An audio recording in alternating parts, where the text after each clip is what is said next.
I set down my coffee mug on the workbench and looked at my hands. 62 years old, and these hands had spent nearly 3 decades sorting mail in all kinds of weather blizzards in January, ice storms in March, that one October where the temperature dropped so fast the ink froze inside our scanners.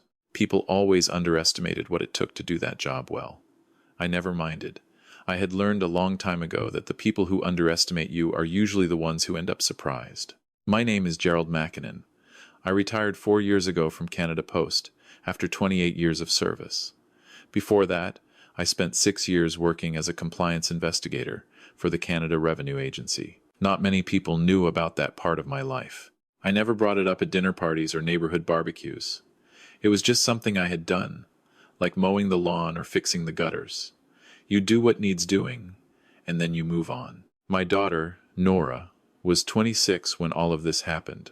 She had her mother's eyes deep brown, always looking like she was thinking 3 steps ahead of everyone else in the room. She worked as a registered nurse at Foothills Medical Center in Calgary, putting in long shifts and never once complaining about it. She had been with her boyfriend, Marcus, for 2 years. Marcus Aldridge. He was 30, quiet in a way that I respected, and he genuinely seemed to love my daughter in the way a father hopes someone will love his child, not possessively, not conditionally, but with a kind of steady patience that suggested he understood what a gift she was. Marcus's father was Terence Aldridge. If you lived in Calgary, you knew the name. Aldridge Development Group had been building condominiums and commercial properties across Alberta for 20 years. Terence had his face on bus stops, on hockey rink boards, on the business section of the Calgary Herald more times than I could count. He was the kind of man who entered a room like he expected applause. I had met Terence twice before the dinner. The first time was a brief handshake at a restaurant downtown when Marcus introduced us. Terence had looked at my fleece vest and my sensible shoes and smiled in a way that didn't reach his eyes. The second time was at a backyard gathering at his home in Elbow Park, a neighborhood where the houses had names instead of numbers. He had been cordial enough, but there was something underneath the cordiality, like a cold current under smooth water. He asked what I had done before retiring, and when I told him Canada Post, he nodded very slowly, the way people nod when they've already stopped listening. I didn't let it bother me. I had met men like Terence before. They measured everyone against their bank account and found most people wanting. That was their limitation, not mine. The engagement party was held at the Aldridge family home in mid-November. Nora and Marcus had gotten engaged the month before a quiet evening at Nose Hill Park. Marcus down on one knee at sunset, which Nora told me about the next morning over the phone while crying happy tears. I had sat in my kitchen in Airdrie and felt something settle in my chest like warm light. She had found someone good. That was all a father really wanted to know.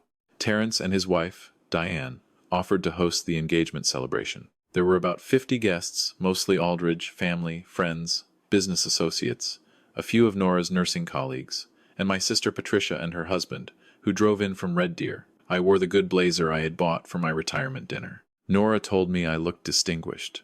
I told her she was biased. She said that was the definition of a daughter. The evening started well enough.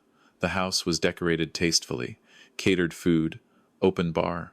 People were warm and congratulatory. Marcus stayed close to Nora all evening, which I noticed and appreciated. My sister Patricia pulled me aside early on and whispered that the house was bigger than our entire street growing up, and I told her not to let the square footage impress her more than the people inside it. It was around 8:30 when Terence tapped a butter knife against his champagne flute and called for everyone's attention. I was standing near the fireplace with a glass of sparkling water, talking to one of Nora's colleagues from the hospital, a young woman named Brianna, who had stories about emergency room shifts that would make your hair stand up. When the room quieted, I turned toward Terence, expecting a toast, a welcome to the family, something brief and warm, the way these things usually went. What I heard instead was not that. Terence smiled at the room, that wide, practiced smile I had seen on bus stops, and raised his glass toward Marcus and Nora, who were standing together near the staircase. "Marcus," he said, "you have always done things on your own terms. Your mother and I are proud of the man you've become. And Nora." He paused here, and in that pause, something shifted in the room. I felt it before I understood it. Nora is a lovely young woman. She works hard. She is clearly devoted to Marcus. We welcome her warmly. Another pause. She is also, as Marcus knows, still learning certain things. The social landscape that comes with being part of a family like ours, the events, the expectations, the way we carry ourselves in certain rooms, it takes time. We understand that. We are patient people. We simply want Marcus to go in with clear eyes about what the next few years will look like as she finds her footing. The room had gone the specific kind of quiet that happens when everyone hears something wrong, but no one is sure yet what to do about it. I looked at Nora. Her face had not changed expression, but her hand had tightened around Marcus's arm. She was smiling the smile she used at work. I realized the professional one, the one that meant she was holding something carefully behind her teeth so it wouldn't spill out in front of people. Marcus was staring at his father with an expression I had not seen on his face before, something between disbelief and a kind of cold recognition. I stood very still. My hand was steady around my glass of sparkling water. I breathed once, slowly, the way I had learned to breathe in the years when my job required me to stay composed in rooms where people were behaving very badly and hoping I wouldn't notice. I set my glass down on the mantel. I excused myself quietly to Brianna. I walked to where my jacket was hanging near the front entrance, took my phone out of the inside pocket, and stepped outside onto the front steps. The November air in Calgary hit me like a hand on the chest, cold and blunt and clarifying. The street was quiet. Someone had wound white lights around the trees in the front yard, and they glittered against the dark in a way that seemed, at that moment, almost cruel in its prettiness. I stood there for a moment, just breathing. Then I found the contact I was looking for and pressed call. The phone rang twice. Gerald. The voice on the other end was unhurried, the way it had always been. "It's been a while." "It has," I said. "I'm sorry to call in the evening." "Frank? Don't be. What's going on?" Frank Willett had been my supervisor at the CRA for the last 3 years of my time there. He had retired 2 years before I had, but he still consulted periodically for a firm in Edmonton that specialized in financial compliance.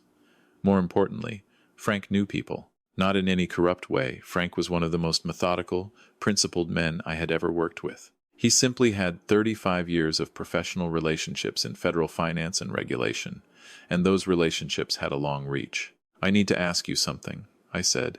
"Terrence Aldridge, Aldridge Development Group, Calgary." A brief silence.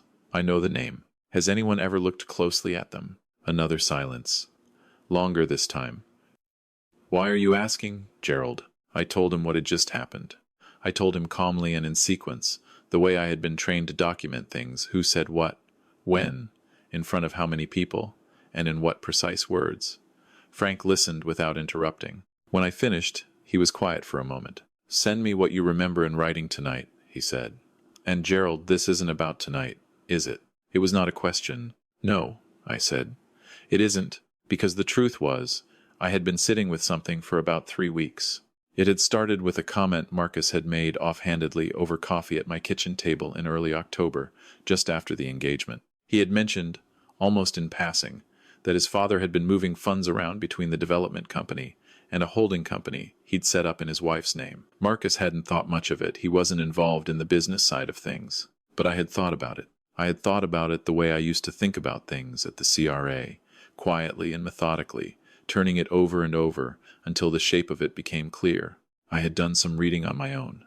Aldridge Development Group's public filings were available, the way all corporate filings were. I was not an accountant, but I had spent 6 years learning how to read the shape of numbers even when I couldn't read every individual figure. And the shape of these numbers had what I could only describe as a particular smell. I had not done anything with this.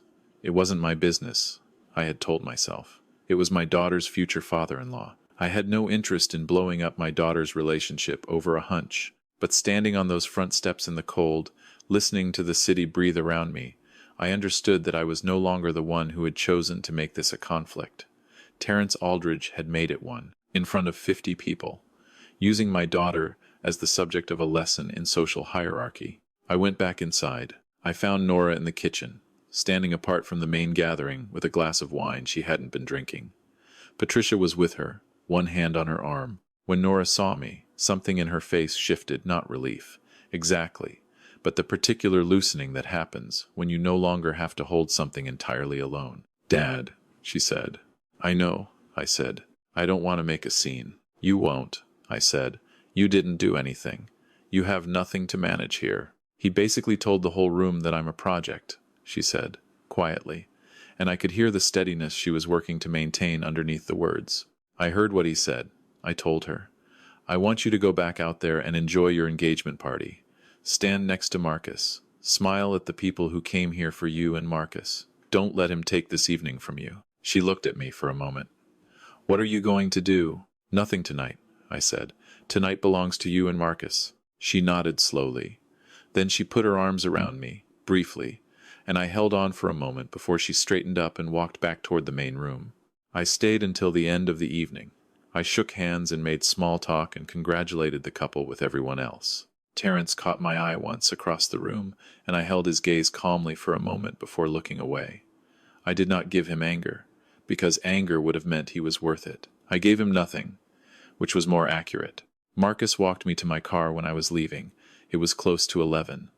The temperature had dropped further, and our breath came out in visible clouds. "Mr. Mackinnon," he said. He stopped walking. "I'm sorry about what my father said." "Marcus," I said, "you don't need to apologize for him." "I know, but I want to." He paused. "He does this.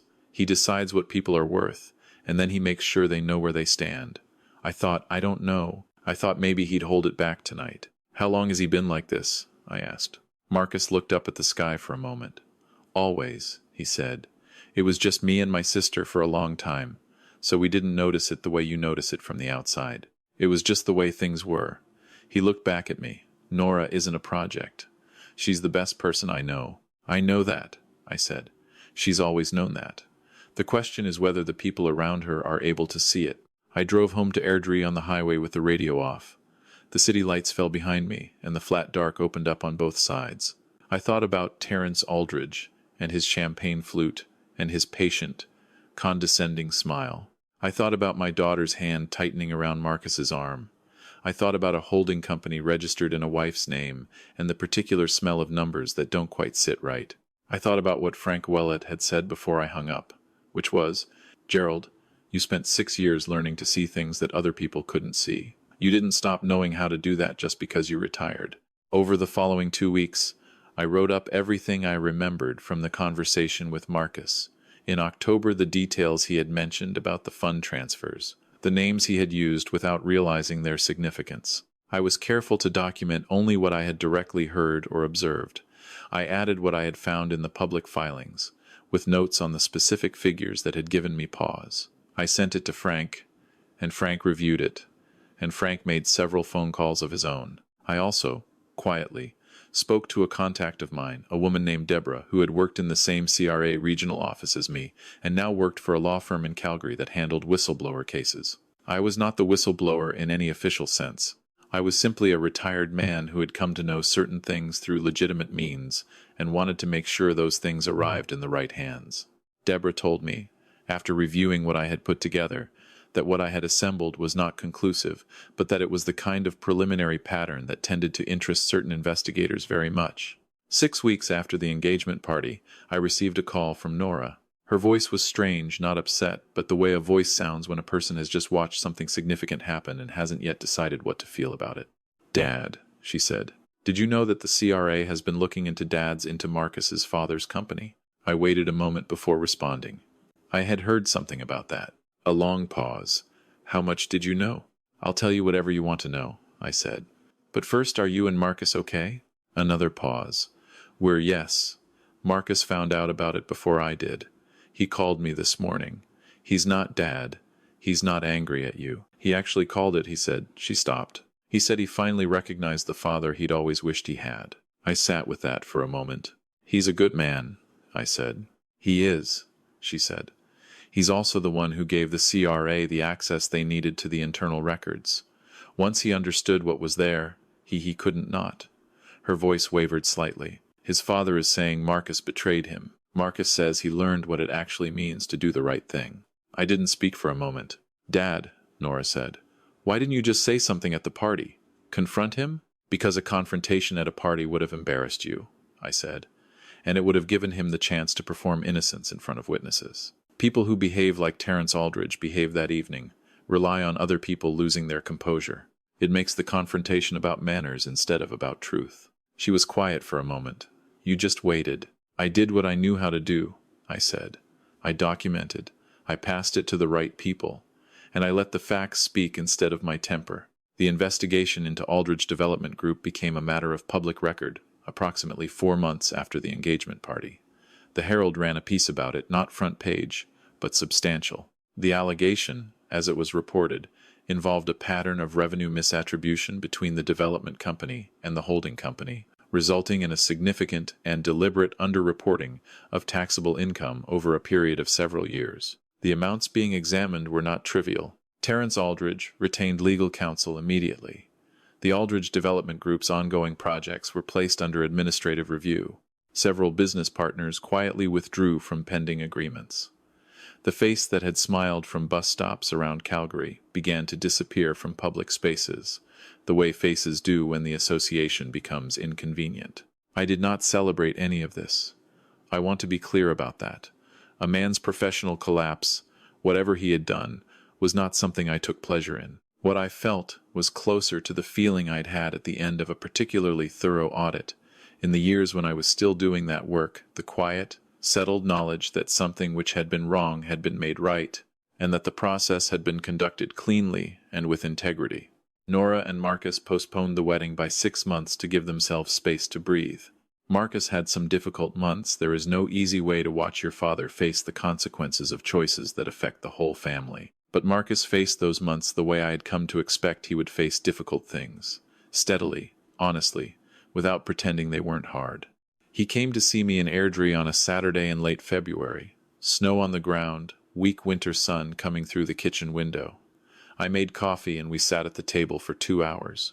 He asked me about the CRA work, what it had been like, what the hardest part was.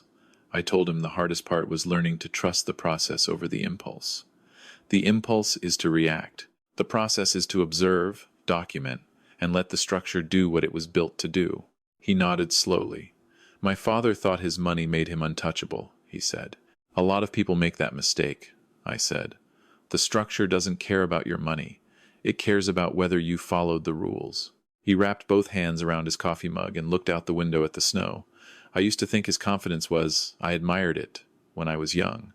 I thought that was what it looked like to be powerful. To be so sure of yourself that you didn't worry about other people's opinions. There's a difference, I said, between confidence and contempt. Confidence doesn't need an audience. Contempt does. He looked at me. She's lucky to have you, he said. She's the one who became who she is, I said. I just tried not to get in the way. Nora and Marcus were married in September at a small venue in the foothills west of Calgary. About 60 guests, the people who actually mattered, she said, not the people who needed to be impressed. She wore her grandmother's earrings. Marcus cried during his vows, quietly, which I respected enormously. My sister Patricia sat next to me and held my hand during the ceremony without saying anything, which was the most useful thing anyone did all day. At the reception, Marcus gave a short speech. He talked about Nora, about what it meant to him to build a life with someone who had genuine values and not performed ones. And then he said something that I have thought about many times since. He said, I also want to thank my father-in-law, Gerald. He never raised his voice. He never made threats. He never tried to win. He just trusted that doing the right thing carefully would eventually land in the right place. I didn't know, until recently, how rare that actually is. I did not give a speech. I am not a speech kind of man. But I raised my glass when his was raised, and I think he understood what that meant. There are things I would tell a younger man. If a younger man asked me, I would tell him that the most dangerous thing about powerful people who behave badly is that they expect you to respond with the only tools they recognize: noise, confrontation, public performance. When you respond instead with patience and documentation and process, they don't know what to do with that. They have no defense against it, because they never thought they'd need one. I would tell him that protecting the people you love sometimes means doing something quiet when every instinct is telling you to do something loud. I would tell him that dignity is not the same as passivity. Dignity is the ability to choose your response deliberately, rather than having your response chosen for you by whoever made you angry. I would tell him that the man who insulted my daughter in front of 50 people did not understand what he was looking at when he looked at me. He saw a retired postal worker in a good blazer. He saw someone who had already been sorted, measured, and found to occupy a lower shelf. He did not see the 6 years I had spent learning to read the shape of numbers that don't sit right. He did not see the 35 years of Frank Wellett's professional relationships, one phone call away. He did not see the patience I had built over 62 years of understanding that the truth, given the right conditions and the right amount of time, tends to find its own way into the light. My daughter is happy. Her husband is a good man who is becoming a better one. My sister Patricia still drives in from Red Deer for Sunday dinners and still comments on the size of other people's houses in a way that makes everyone laugh. I have my workbench and my coffee and the flat Alberta sky outside my window in the morning. And somewhere in Calgary, a man who stood in front of 50 guests and told the room that my daughter lacked refinement is learning, in the thorough and inconvenient way that such lessons tend to arrive, the difference between the kind of polish you can buy and the kind of character that actually holds up when it matters. That seems, to me, like a fair outcome.